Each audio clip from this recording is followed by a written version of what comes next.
When it comes to horse racing, you can never have too much information.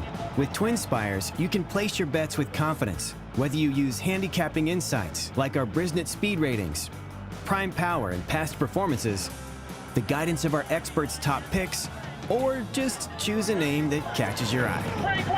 Yes! No matter how you pick your horse, bet with TwinSpires. And now you can share the thrill with friends using our exclusive Bet Share feature. We are live with the TwinSpires Racing Roundtable. I'm Ashley Anderson here with James Scully and Vance Hanson. We're going to be recapping the 100-point Derby and Oaks prep races from this past weekend. The final 100-point prep races, we had the Bluegrass, we had the Wood Memorial, and the Santa Anita Derby, plus 3 Oaks prep races at all of those tracks. And with the Bluegrass, we'll start off with that, which Sierra Leone rallied late to beat Brad Cox runner just a touch. Now, in the history of the Bluegrass, we have had 7 winners come out of that prep, but you have to go all the way back to 2007 with Street Sense, yes, who won the Kentucky Derby, was second in the Bluegrass Stakes. So, Vance, I'll start with you today. Let's talk about the Bluegrass first and tell me, do you think we might finally get another Kentucky Derby winner from this prep race? Yeah, possibly. Sierra Leone, obviously a very impressive winner. He's going to be no worse than second choice on Derby Day. And then you mentioned Just a Touch. He ran a very nice race for second, too. And I would say if a Bluegrass Derby winner is going to emerge from the Bluegrass, it's going to be either one of those two. I wouldn't be a fan of any that finished behind them. The problem with the Bluegrass, you mentioned Street Sense is the last Derby winner to come out of it, but you have to go back to 1991 when Strike the Gold won the Bluegrass and then followed up with a Kentucky Derby victory. And that's 33 years since that double has been pulled off. Now, in contrast, the 33 editions of the Bluegrass before 1991, there were 8 Bluegrass Derby double winners, and that was back in the day when the Bluegrass was run just 9 days before the Kentucky Derby. Now, some of these interim Bluegrass winners since 1991, they lost the Derby, but they wound up becoming the best 3-year-old of the year anyway. Horses like Prairie Bayou, Holy Bull, Skip Away, Essential Quality, all really good horses, some in the Hall of Fame, but the Kentucky Derby just wasn't their day. Kind of a broad generalization here, but I think Bluegrass winners seemingly tend to get overbet in the race, given the fact that it has been a negative key race for so long. Perhaps it's not something to dwell on so much, and maybe as bettors, we should concentrate on the horses, the individual horses themselves, rather than what race they're coming out of. But it is food for thought going forward, especially considering Sierra Leone is going to be a short price and Just a Touch will probably be in the low double digits, James.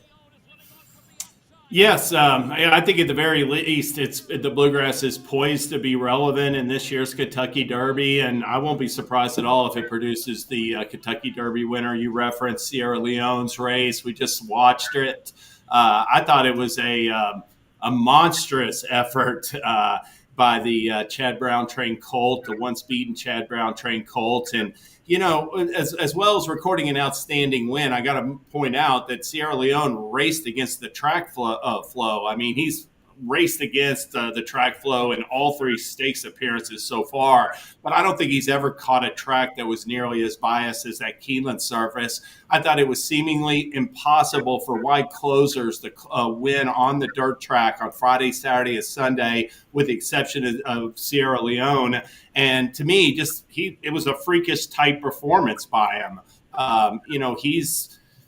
He's still like a little bit raw in a sense, perhaps like immature. We saw him in the Remsen seemingly pull himself up once he struck the front in mid stretch. I thought in the Bluegrass, as soon as he had, just the touch measured, he immediately went to drift in towards the rail. So he's still got like some growing to do mentally, I believe. And that bodes extremely well for him because he just looks like he's rapidly improving to me. One thing he hasn't done is absolutely get stopped and then have to regain his momentum and show that versatility. And that's going to be a potential in a 20-horse Kentucky Derby field. But all things being even, I think Sierra Leone's going to be the horse to beat at Churchill Downs on May 4th. I did like Just a Touch's runner-up effort. That pace was pretty solid because Sierra Leone had a stablemate up there, Top Connor, winging it early. Just a Touch chased him throughout, forced his way to a clear lead in upper stretch, and even Florent Giroux said he thought he had it in mid-stretch. It just he couldn't account for the late run of Sierra Leone.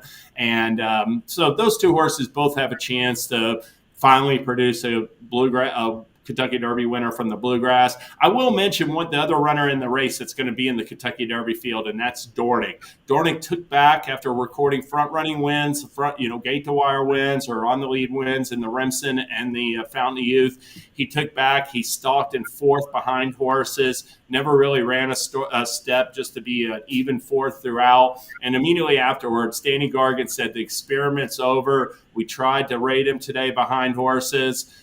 He's going straight to the front when the gates open in the Kentucky Derby. Now, maybe he won't be quick enough to make it, but one thing about it is he's shown class winning back-to-back grade twos, Dornick has, and he's got the potential to be a pace factor in the Kentucky Derby, Ashley.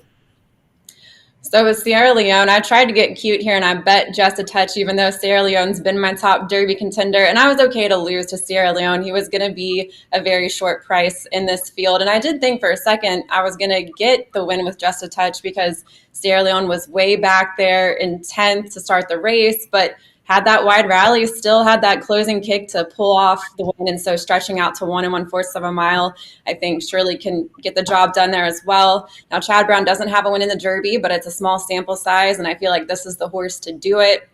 I'm feeling really confident about his chances. Don't think you're going to get a good price, as we mentioned, but I did lock him in pool 6 at 7 to 1. Not as good of a price as James got, though. What'd you get, like 36 to 1? Yeah, I bet Sierra Leone off his maiden win. It's at 36 to 1 in pool 2. I bet $10 to win on him. Well, I'm envious of that. I'm not getting that good of a price, but I definitely think he'll be around like 3 to 1 probably Derby Day off of this win. With Just a Touch, I know a lot of people are saying he might step forward in his third stake start in the Kentucky Derby, but I personally like a different Brad Cox runner in Catching Freedom who won the Louisiana Derby, going from last to first to win that with a very wide rally as well. And then with Dornock, this is a horse that I've always been fading in every start that he's had in graded stakes. And finally, I was right to fade him here. So I just had to note that the tables finally turned on Dornock. No hate. I'm just not buying into the full brother to Mage for the Kentucky Derby. But you make a good point, James, that he's going to go straight to the front, but he's got fierceness to look out for as well. And I don't think he's going to get the lead over fierceness. Yeah, fierceness has got to get out of the gate, but if he breaks running, he looks like the horse to catch. It's just a matter of whether he can get into cruising rhythm or if he's being pushed extremely hard by the other speed horses in the race. Well, Keeneland also hosted the Ashland on Friday, a 100-point Kentucky Oaks prep race, and Leslie's Rose ended up winning as a 9 to 1 long shot, was actually 4 to 1 on the morning line, but bet up to 9 to 1. Won this race for Todd Pletcher. Stablemate Candied was the post-time favorite and finished 4th. So, James, what do you make of Leslie Rose's upset win? I liked it. I thought she rebounded smartly. She was odds on in the Devona Dale in her previous start. I thought she sort of got caught inside by the winner, Fiona's Magic, and maybe that wasn't the best place to be. She wasn't real comfortable that day and wound up third in that race. So that was definitely a concern exiting her last loss. But she, like I said, she rebounded really well, and I thought it was a heady ride from Irad Ortiz. Leslie's Rose is stalking 2 pass off the rail in 4th as we're watching this replay. And we'll see, when they get to the top of the stretch, even on the far turn, Irad Ortiz, in my opinion, had the option to perhaps take her around horses, which would have been the wrong place to be on that Keeneland track on opening weekend. Instead, he sort of stayed where he was, and we're going to see here pretty soon, Leslie's Rose splits horses into the stretch. So I thought it was a good performance all around. I'll add she earned a 98 Brisnet speed rating, Leslie's Rose. That's going to be one of the top top numbers in the Kentucky Oaks fields. The numbers aren't as high for the Oaks fillies as they are for the Derby horses this year. So 98 is a tremendous number, is a really good number to earn. And as far as the rest of this field goes, I thought that Just FYI ran real big too. She's stalking the pace in fifth, but we can see here she gets swung extremely wide. I mean, she's like 5 pass wide, Just FYI, in upper stretch. So even though she, couldn't threaten Leslie's Rose in the end, she ran really well to get past a perfect trip in Pell, who was like the second choice in the wagering. And that's a good comeback effort off of a 5-month layoff for the 2-year-old filly champion. So I get both Leslie's Rose and Just FYI. I rate them as both viable win contenders in the Kentucky Oaks, Vance. Yeah, I'd echo a lot of your sentiments about Leslie Rose's race. Todd Pletcher and company were obviously high on her all winter long. And as you mentioned, in the Devona Dale, she was stuck on the inside, took a lot of dirt to her face, and it just wasn't her day. They regrouped. They pointed her for the Ashland, thinking that she belonged in there, and she justified the optimism with a very convincing score. I think the fact that she was running all winter compared to Just FYI, I think that played a role in the outcome. Not totally, but it was a factor. Just FYI was a late scratch from the Devona Dale due to an illness. This was only her first start of the year. She could move forward in the Oaks as well, but I would give Leslie's Rose a chance to beat her again, or a bigger shot to beat her again in the Oaks. I think she's just really peaking at the right time. And another big factor, I think, looking at the Ashland as a prep for the Kentucky Oaks, the Ashland has been a lot more productive prep for the Oaks than the Bluegrass has been for the Kentucky Derby in recent years. Since reverting back to dirt track a decade ago at Keeneland, the Ashland has produced 3 winners of the Ashland have gone on to win the Kentucky Oaks. So it's a very productive prep. Leslie's Rose looks like a solid filly to possibly make it 4 Oaks winners coming out of the Ashland. I'm with you all with Leslie Rose and Just FYI both being top contenders for the Oaks. I don't have that strong feeling with any one filly right now, though. I just feel like it's a lot more even, in my opinion. And you got Tarif, of course, on the leaderboard, as we're looking at right now, who has, I believe, 3 straight wins and 2 straight graded stakes wins. So I don't know if I feel that confident in Leslie's Rose going into the Oaks. Just FYI, I probably would back in the Oaks instead, of course, having that fever that kind of threw off training and made her scratch from the Devona Dale. So that's my filly at the moment, is Just FYI. But there's another I'm going to talk about soon. And I also like Chad Brown's Ways and Means, who finished second in the Gulfstream Park Oaks, and I think can improve in her second try to route distance. So that's a good point about the Oaks, Ashley. Sorry. It does have a really wide open field where, like, who's going to be favored in that race? I've got no idea. I think Ways and Means could vie for it off of a runner-up finish. So yeah, it's a really contentious, competitive field. I would probably say it's going to favoritism might be between Tarifa and Leslie's Rose. If I were a betting man and you asked me who do I think is going to go favorite, I would say it would be either one of those two. Well, we haven't even talked the Wood Memorial or the Gazelle at Aqueduct or the Santa Anita Derby or the Oaks. And we also had the Kentucky Derby Future Wager Pool 6 close this past weekend. So of all of that occurred this past weekend, Vance, what else stood out for you? Yeah, I think it's a great thing that they close the last pool before the Bluegrass, Wood Memorial, and Santa Anita Derby are run. I think that's just a great thing to do. And horses that kind of stuck out after those races were run. Of course, you mentioned grabbing the 7-1 on Sierra Leone. That's a great price. You got to be salivating at that as well as other people. Just a Touch, 26-1 closed at that price, and that's going to be probably double what he's going to go off on Derby Day. So that's a good price. Honor Marie, 26-1. He also exited the key race Risen Star.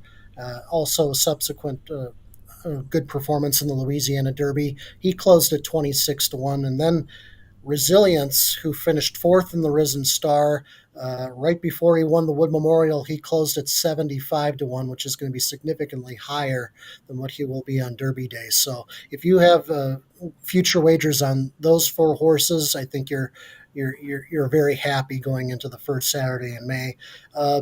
Now, a couple horses that started at or closed at very low prices that bettors are probably ruining the fact that they put some money down on. Deterministic closed at 12-1, and that was before he ran a really dull race in the Wood Memorial.